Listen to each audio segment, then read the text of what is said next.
आज की क्लास में मैं आपके 15 नंबर फिक्स करने वाला हूं। यदि आप किसी भी पेपर में 15 नंबर का लीड शुरू से ही लेकर के चलते हो तो आपका पूरा पेपर अच्छा जाने की संभावना 100% हो जाती है। आज मैं आपके 15 नंबर एडवांस लेकर के आया हूं। अब आप सोच रहे होंगे ऐसा क्या बताने वाला हूं कि आपको कुछ नहीं करना पड़ेगा और 15 नंबर आ भी जाएगा। जी हाँ, कुछ नहीं करना पड़ेगा, बस मैं जितना कह रहा हूं उसको आप फॉलो कर लीजिए, बस उतना ही आपको करना है। जो मैं आपको बताऊं उसको आप अच्छे। नमस्ते, मैं हूं आलोक वर्मा और स्वागत है आप सभी का एक बार फिर से आपके अपने यूट्यूब चैनल इंग्लिश विद आलोक पर। आप सभी कैसे हो? आशा करते हैं बहुत ही मस्त होंगे, सेहतमंद होंगे और अपने सेहत का अच्छे से ख्याल रख रहे होंगे और पेपर की तैयारी भी बहुत ही बढ़िया कर रहे होंगे और आपका पेपर भी बहुत अच्छा जा रहा होगा। जैसे जैसे आपका इंग्लिश का पेपर नज़दीक आ रहा है, आपकी हार्टबीट थोड़ा बढ़ी हुई है और मैंने इस चीज़ को देखा है, बहुत सारे स्टूडेंट्स को देखा है और मैंने बहुत कुछ समझाया बच्चों को, नहीं डरना नहीं है, बिल्कुल नहीं डरना है। जैसे भी तैयारी रही है लेकिन अब मजबूती से जुड़ जाइए, आपको बिल्कुल डरना नहीं है। और आज की क्लास में मैं आपके 15 नंबर फिक्स करने वाला हूं। यदि आप किसी भी पेपर में 15 नंबर का लीड शुरू से ही लेकर के चलते हो तो आपका पूरा पेपर अच्छा जाने की संभावना 100% हो जाती है। आज मैं आपके 15 नंबर एडवांस लेकर के आया हूं। अब आप सोच रहे होंगे ऐसा क्या बताने वाला हूं कि आपको कुछ नहीं करना पड़ेगा और 15 नंबर आ भी जाएगा। जी हाँ, कुछ नहीं करना पड़ेगा, बस मैं जितना कह रहा हूं उसको आप फॉलो कर लीजिए, बस उतना ही आपको करना है। जो मैं आपको बताऊं उसको आप अच्छे से सुनिए, गौर करके सुनिए और वीडियो को शुरू से लेकर के आखिर तक देखिए, मिस नहीं करना है। और वीडियो देख करके शांति से बैठ नहीं जाइएगा और आप अपने दोस्तों को भी शेयर करिए ताकि उनको भी हेल्प मिल सके। अगर आपने वीडियो नहीं देखा तो आप बहुत कुछ खोने वाले हो, इसलिए वीडियो को पूरा वॉच करना है। और आज हम आपको बताने वाले हैं कि जो आपका सेक्शन ए में अनसीन पैसेज आता है, चाहे वो हाई स्कूल के बच्चे हों चाहे वो इंटर के बच्चे हों, आप दोनों के लिए ही ये वीडियो बहुत ही इंपॉर्टेंट है। जो अनसीन पैसेज आता है वो 15 नंबर आपको दे करके जाता है और वहां आपने जरा सा भी गलती कर दी तो नंबर तो माइनस होना स्टार्ट हो जाएंगे शुरू से ही। आपको कैसे लीड लेकर के चलना है मैं वही आपको बताने वाला हूं। ये अनसीन पैसेज वो होता ही ऐसा है कि आपके लिटरेचर में कहीं लोगों पे नहीं करता, दिखता ही नहीं है। आप सोचते हो यार ये तो आउट ऑफ सिलेबस आ गया है। जी हाँ, आउट ऑफ सिलेबस इसीलिए आता है कि वो परखने की कोशिश करते हैं कि आपका सेंस कितना बेहतर है रीडिंग करने का, आपकी वैकअप कितनी अच्छी है, आपके पास क्या शब्दावलियां हैं कि नहीं है। वो अनसीन पैसेज आते ही इसीलिए हैं और इनसे कैसे आपको निपटना है, कैसे लड़ना है, वो ट्रिक मैं बता रहा हूं। मात्र एक दिन पहले आप एडवांस हो जाओगे, बस यदि आप मेरी बातों को आपने अच्छे से गौर से सुन लिया तो। चलिए विशेष बातें देख लेते हैं कि वो आपको क्या क्या है जिसका बहुत ज़्यादा ख्याल करना है।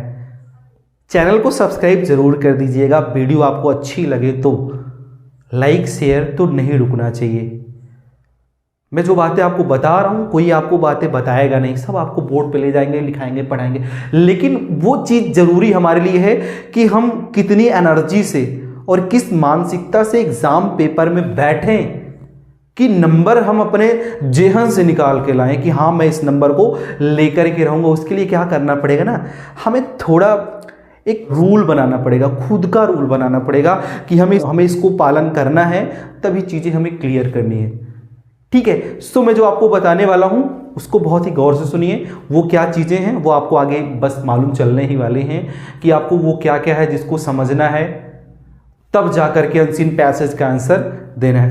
चलिए देखते हैं। जैसे ही आप सेक्शन ए की तरफ आते हैं तो रीडिंग दिखती है आप ऊपर में, तो जो कॉम्प्रिहेंशन पैसेज दिखते हैं यानी कि जो आपका अनसीन पैसेज होता है उसको आपको करना क्या है। पहली चीज तो ये काम करना है कि आप उस दिए गए पैसेज को ना पढ़ते जाइए और तब तक पढ़िए जब तक आपको एकदम कंफर्म ना मालूम चल जाए कि ये पैसेज एक्चुअली में क्या कह रहा है।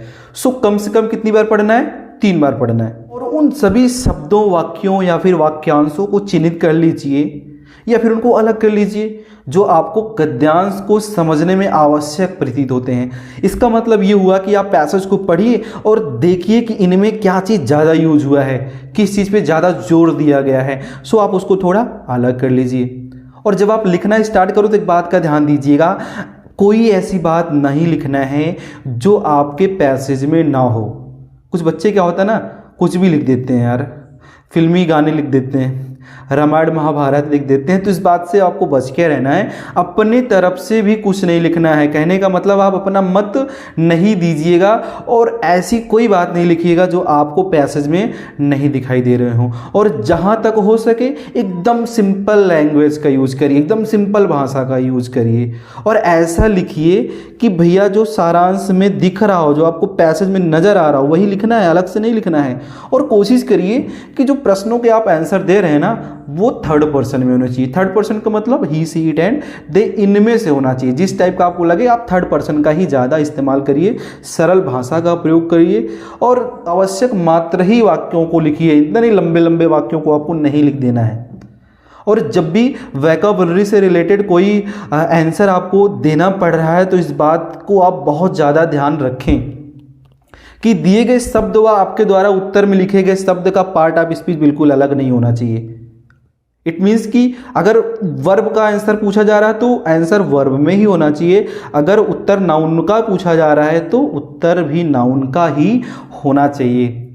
और जब आप इन सारे प्रश्नों के उत्तर लिख लें तो आप क्या करें ना, उन उत्तर को बार बार 2-3 बार आप दोबारा पढ़ लीजिए और जो भी आपको गलतियां दिखाएं उनमें करेक्शन करिए। और इनको जब आप करते रहिए तो देखिए कहीं स्पेलिंग तो गलत नहीं हुआ है, अब पंक्चुएशन मार्क्स तो गलत नहीं लगाए हैं। सो आपकी स्पेलिंग व पंक्चुएशन पर भी बहुत ज़्यादा ध्यान देना है। अगर कहीं पर डायरेक्ट नरेशन का प्रयोग हुआ है तो आप इनडायरेक्ट नरेशन में उसका आंसर दे दीजिए। और हाँ, सबसे आखिर में एक बात, ये शीर्षक जब पूछा जाता है, अनसीन पैसेज से रिलेटेड पूछा जाता है ना कि कोई शीर्षक बताओ सुइटेबल, सो इसके लिए आपको जल्दबाजी नहीं करनी है, पूरे पहले पढ़िए तब जाकर के आप सावधानी पूर्वक किसी अच्छे शीर्षक का चयन करिए। और जब आपको शीर्षक मिल जाता है तो उसको बढ़िया डबल इन्वर्टेड कॉमास के अंदर क्या करना है, आपको बंद कर देना है। समझ रहे हैं? सो आपको बस इतनी बातों का ख्याल रखना है। आपने इन बातों को अच्छे से फॉलो कर लिया तो आपका अनसीन पैसेज कभी भी गलत नहीं होने वाला है। आशा करते हैं कि आपको वीडियो पसंद आया होगा। लाइक करिए और अपने पास ही ना रखिए, शेयर करिए अपने दोस्तों के पास ताकि उनको भी इससे थोड़ा बहुत हेल्प मिल सके। और आपके लिए बेस्ट विशेज है कि आपकी अंग्रेजी की परीक्षा बहुत ही अच्छी जाए। अच्छे से पढ़ के जाइए। अभी और भी वीडियोस में आपके पेपर के पहले ला दूंगा और बहुत सारी चीज़ें मैंने बनाया, मेरे चैनल पर जा करके आप देखिए, मिलेगा आपको। चाहे वो हाई स्कूल के बच्चे हों, चाहे वो इंटर के बच्चे हों, आप सभी के लिए मैंने सारी चीज़ें रखी हैं बना करके। सो आपको जा करके वीडियो इसमें मिल जाएगा, पढ़ लीजिएगा। आपने वीडियो को पूरा वॉच किया है, इसका बहुत बहुत धन्यवाद, क्योंकि आपने बहुत ही बेशकीमती टाइम निकाला है और मैंने पूरी कोशिश की है कि आपको किसी भी तरह से निराशा ना मिले। सो लाइक ज़रूर करिएगा। मिलते हैं नेक्स्ट वीडियो में। All the very best.